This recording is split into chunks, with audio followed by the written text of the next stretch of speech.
आज हम जानेंगे सिंपल प्रेजेंट टेंस क्या है, सिंपल प्रेजेंट टेंस किसे कहते हैं और सिंपल प्रेजेंट टेंस के सेंटेंस क्या होते हैं। ऐसे सेंटेंस जिनके आखिरी में ता है, ती है, ते है आता है उसे सिंपल प्रेजेंट टेंस के सेंटेंस कहते हैं। जैसे वो बाजार जाता है, वो सूरत से आती है, वो सूरत में रहती है, वो खाना खाती है, वो पढ़ाई करती है, हम आपको पढ़ाते हैं, आप हमें पढ़ते हो, आप हमें सब्सक्राइब करते हो, हम आपको सिखाते हैं, आप हमें पसंद करते हो, हम आपकी फिक्र करते हैं। ऐसे सेंटेंस जिनके आखिरी में ता है, ती है, ते है आता है उसे ही सिंपल प्रेजेंट टेंस का सेंटेंस कहते हैं। ऐसे सेंटेंस जिनके आखिरी में ता है, ती है, ते है आता है उसे इंग्लिश में कैसे बनाते हैं, यानी उसकी इंग्लिश क्या होगी। तो आज की क्लासेस होने जा रही है बहुत ही ज्यादा इंपॉर्टेंट और बहुत ही ज्यादा इंटरेस्टिंग। 3, 2, 1 सो आज की क्लास होने जा रही है बहुत ही ज्यादा खास और बहुत ही ज्यादा important. So stay tune with MSK education centre. So ऐसे सेंटेंस जिनके आगे में ता है, ती है, ते है आता है उसे तो सिंपल प्रेजेंट टेंस का सेंटेंस कहते हैं। एग्जांपल के तौर पे मैंने बता भी दिया है, वो टीवी देखती है, वो खाना खाती है, हम पढ़ाते हैं, आप पढ़ते हैं, आप हमें फॉलो करते हैं, हम आपकी मदद करते हैं, आप प्रॉब्लम में होते हैं, हम आपको सिखाते हैं। ऐसे सेंटेंस जिनके आखिरी में ता है, ती है, ते है लगा, ये जितने भी सेंटेंस मैंने आपको बताए हैं इसके आखिरी में ता है, ती है, ते है कंपलसरी आता है तो इसे ही तो कहते हैं सिंपल प्रेजेंट टेंस के सेंटेंस। अच्छा, यहाँ एक और चीज याद रखनी है, कोई भी सेंटेंस बनाने के लिए 3 चीज का होना जरूरी है, सब्जेक्ट, वर्ब, ऑब्जेक्ट। ठीक है, अब ये सब्जेक्ट किसे कहेंगे, सीधी बात, नो बकवास। सब्जेक्ट का मतलब होता है काम करने वाला, वर्ब यानी काम और ऑब्जेक्ट यानी जिस पर काम किया जाए। मैंने कहा वो सूरत में रहती है, अब इसमें काम करने वाला कौन है। मैंने कहा वो पढ़ाई करती है, यहाँ पर काम करने वाला कौन है, वो, तो वो हो गई सब्जेक्ट। काम क्या हो रहा है, पढ़ाई करने का। एक एग्जाम्पल ले लेते हैं, वो कार से सूरत जाते हैं, अब यहाँ पर काम करने वाले कौन है, वो, तो वो हो जाएंगे सब्जेक्ट। काम क्या हो रहा है, सूरत जाने का हो रहा है तो सूरत जाना हो गया वर्ब और किसके जरिए काम किया जा रहा है, कार से, तो कार हो जाएगा ऑब्जेक्ट। ओके, अब एक और एग्जाम्पल दी जाती है आपको कि वो धूप में कपड़े सुखाती है। ठीक है, यहाँ पे काम करने वाली कौन है, वो, तो वो हो जाएगा सब्जेक्ट। काम क्या हो रहा है, कपड़े सुखाने का, किसके जरिए हो रहा है, धूप के जरिए, तो धूप हो गई हमारी ऑब्जेक्ट। अब मैं जल्दी से आपको कुछ और एग्जांपल देती हूँ, आपको तुरंत उसके सब्जेक्ट और ऑब्जेक्ट आइडेंटिफाई करने हैं और कमेंट ड्रॉप करनी है। ओके, अब मैं आपको जल्दी जल्दी कुछ सेंटेंस देती हूँ, आपको उसके अंदर सब्जेक्ट, वर्ब, ऑब्जेक्ट आइडेंटिफाई करने हैं और कॉमेंट ड्रॉप करनी है। ठीक है, वो पत्र लिखती है, वो लंदन में पढ़ाई करती है, वो ईद की खरीदारी दिल्ली से करती है, सूरत नंबर 1 टेक्सटाइल मार्केट में है, एमएसके लर्निंग शॉर्ट से आप पढ़ाई करते हो, एमएसके लर्निंग शॉर्ट को आप फॉलो करते हो, एमएसके लर्निंग शॉर्ट को आप सब्सक्राइब भी करते हो। ये सभी सेंटेंस में एकदम क्विकली आपको सब्जेक्ट, वर्ब, ऑब्जेक्ट आइडेंटिफाई करने हैं और कमेंट ड्रॉप करना है। ठीक है, अब हम आगे बढ़ते हैं कि सब्जेक्ट यानी कि काम करने वाला। अब काम करने वाले इंग्लिश में कितने होते हैं। ठीक है, अगर आपको बोलना है वो खड़ा है, किसी लड़के के लिए बोलना है तो आप इंग्लिश में वो के लिए इस्तेमाल करोगे ही। ठीक है, ही इज स्टैंडिंग। अगर आपको बोलना है वो किसी लड़की के लिए, वो बैठी हुई है, आपको वो किसी लड़की के लिए इस्तेमाल करना है, वो जाती है, तो वहां आप बोलोगे शी गोज। आपको वो किसी चीज के लिए बोलना है, ये गर्म है तो आप बोलोगे इट हॉट। ये तेज है, इट शार्प। ओके, आपको वो किसी भी चीज के लिए बोलना हो, लड़के के लिए, लड़की के लिए या किसी चीज के लिए, तो आपको ही, शी, इट का इस्तेमाल करना है। अगर आप सब्जेक्ट में हम इस्तेमाल कर रहे हो तो हम को इंग्लिश में बोलते हैं वी। आपको इंग्लिश में बोलना है तुम, तो तुम के लिए इस्तेमाल करते हैं यू। तुम जाते हो, यू गो। तो ये हो गए हमारे सब्जेक्ट। सब्जेक्ट में अगर आपको वो किसी लड़का, लड़की या चीज के लिए बोलना है तो आपको पता चल गया ही, शी, इट का इस्तेमाल करेंगे। अगर सब्जेक्ट में आपको हम बोल रहे हैं तो वी, तुम बोलना हो तो यू। ये हो गए हमारे सब्जेक्ट। सब्जेक्ट आपको लर्न बाय हार्ट कर लेने हैं, एकदम अच्छे से याद कर लेने हैं। अगर सब्जेक्ट याद हो गए ना बेटा तो आधी प्रॉब्लम सॉल्व, और हो ही गई आपकी प्रॉब्लम सॉल्व। देखो, ये जो सब्जेक्ट है ना बेटा, ये सब्जेक्ट आपको लर्न बाय हार्ट कर लेना है, बिकॉज आप हमारे स्टूडेंट हो, आप एमएसके लर्निंग शॉर्ट और एमएसके बायोलॉजी शॉर्ट से पढ़ने वाले स्टूडेंट हो। तो अगर इसमें अगर आपको कोई भी डाउट है तो आप कमेंट ड्रॉप करो। और आप तो जानते ही हो हम आपसे MSK education centre app play store से भी कनेक्टेड है, तो अगर कहीं पे भी डाउट हो परेशान कर दो हमें, कोई दिक्कत नहीं। देखिए, ये हो गया सब्जेक्ट। ठीक है ना, सब्जेक्ट में जरा जल्दी जल्दी मुझे बता दो, किसी चीज के लिए बोलना है वो, अगर लड़के लड़की या किसी चीज के लिए बोलना है तो आप जानते हो ही, शी, इट। अगर हम के लिए बोलना है तो वी, तुम के लिए बोलना है यू। Okay, clear. अब बढ़ते हैं आगे। आगे का सफर। सब्जेक्ट वर्ब ऑब्जेक्ट आप अच्छे से समझ चुके हो कि सब्जेक्ट का मतलब होता है काम करने वाला, वर्ब यानी कि काम, ऑब्जेक्ट यानी कि किस पर काम किया जाए। अब एक और चीज दिमाग में आती है, देखो मैंने आपको वो के लिए तो 3 चीज बता दी, लड़के के लिए हो तो ही, लड़की के लिए हो तो शी, और अगर किसी चीज के लिए होगा तो इट। अगर कहीं पे 2 लोग खड़े हैं, ठीक है ना, 2 है 3 है, अगर कोई लोग खड़े हैं, अगर हमें बोलना है वो खड़े हैं, तो इस वो के लिए कौन सा वर्ड यूज करेंगे? डोंट वरी, आप एमएसक्यूएंस हो, आपके दिमाग में सॉल्यूशन तो तुरंत आ ही जाएगा।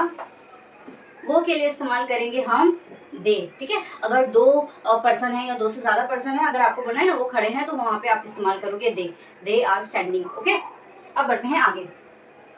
अब ये जितने भी सेंटेंस है सिंपल प्रेजेंट टेंस के, उसकी इंग्लिश ट्रांसलेशन करते हैं, ठीक है। अब देखो वो सूरज आता है, अब मुझे जल्दी से इसमें बता दो कि सब्जेक्ट क्या है। सब्जेक्ट तो आपको ताहिरा मैम ने बताया है कि काम करने वाले को कहते हैं।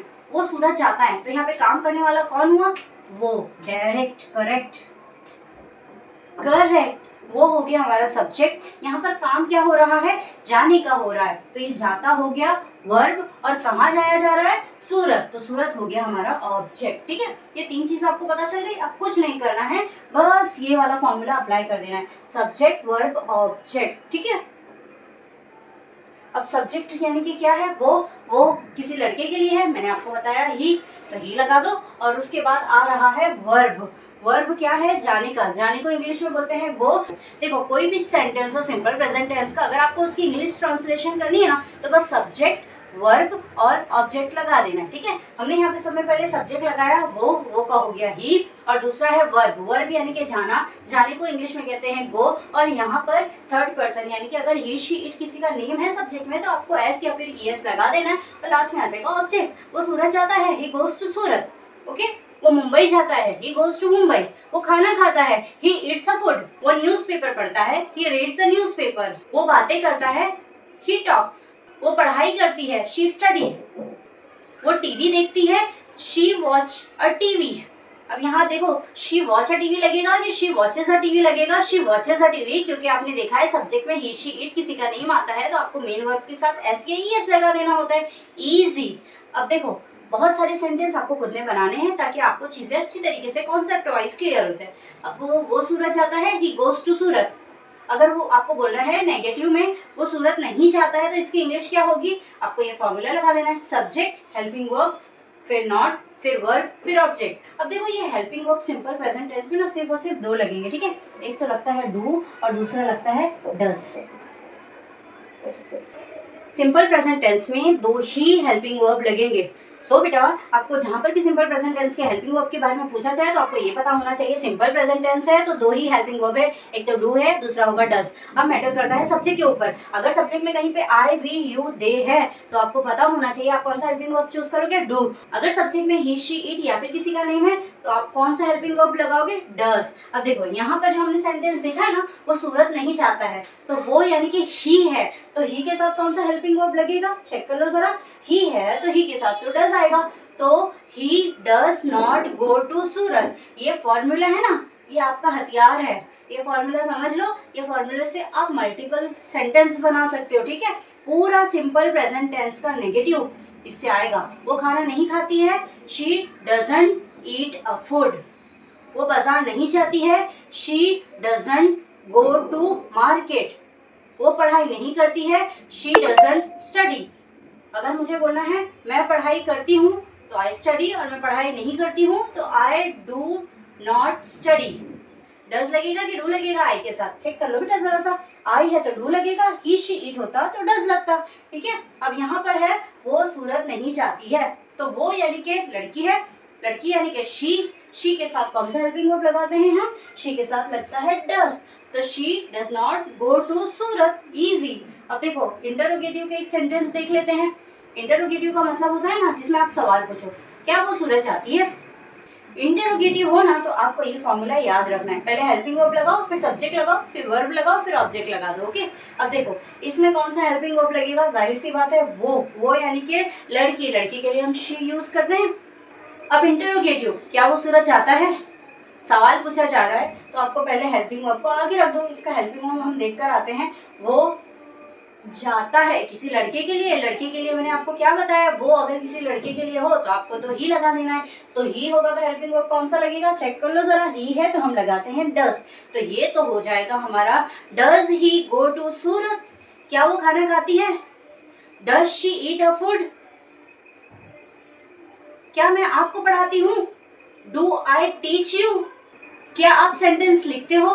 अब क्या आप में तो हम इस्तेमाल करेंगे यू, यू के साथ क्या लगेगा हेल्पिंग वर्ब, चेक कर लो, यू है तो लगेगा do. Do you right a sentence, do you right a sentence, okay. तो ये हो गया हमारा सिंपल प्रेजेंट टेंस, बहुत इजी है, बहुत आसान है। अब जल्दी जल्दी एक एक टेंस यानी कि सिंपल प्रेजेंट टेंस का जो पॉजिटिव है, सिंपल प्रेजेंट टेंस का नेगेटिव है और सिंपल प्रेजेंट टेंस का इंटरोगेटिव है, इसके ऊपर 10 क्वेश्चन जल्दी से बनाओ। उसका हिंदी भी आप खुद बनाओगे, उसका ट्रांसलेशन भी खुद करोगे और कमेंट में आप मुझे जल्दी से ड्रॉप करोगे, ओके। कर लोगे आसानी से, जहाँ पे भी क्वेरी जनरेट होती है जल्दी से, आपके पास तो है मोबाइल, कर लो मुझे मैसेज, मैं बता दूंगी आपको कि इसका आंसर क्या आएगा। वैसे तो मुझे ऐसा लगता है कि एक बार मेरा पढ़ाया हुआ आप ऐसे समझ जाते हो और तुरंत उसका आंसर करके देखते हो, ठीक है। आज आप लोग साबित करोगे कि जैसा मैं आपके बारे में सोचती हूँ कि आप उस तरीके से चलते हो, कि आप तुरंत जल्दी जल्दी सॉल्व करके मुझे प्रिंट ड्रॉप करते हो या नहीं करते हो, ठीक है। चलिए आज हम करने जाते हैं हमारा सेकेंड टेंस, जो कि है बहुत इंटरेस्टिंग और बहुत ज़्यादा इस्तेमाल होने वाला। तो चलो फिर शुरू किया जाए हमारा सेकेंड टेंस, जो कि है प्रेजेंट कंटिन्यूअस टेंस।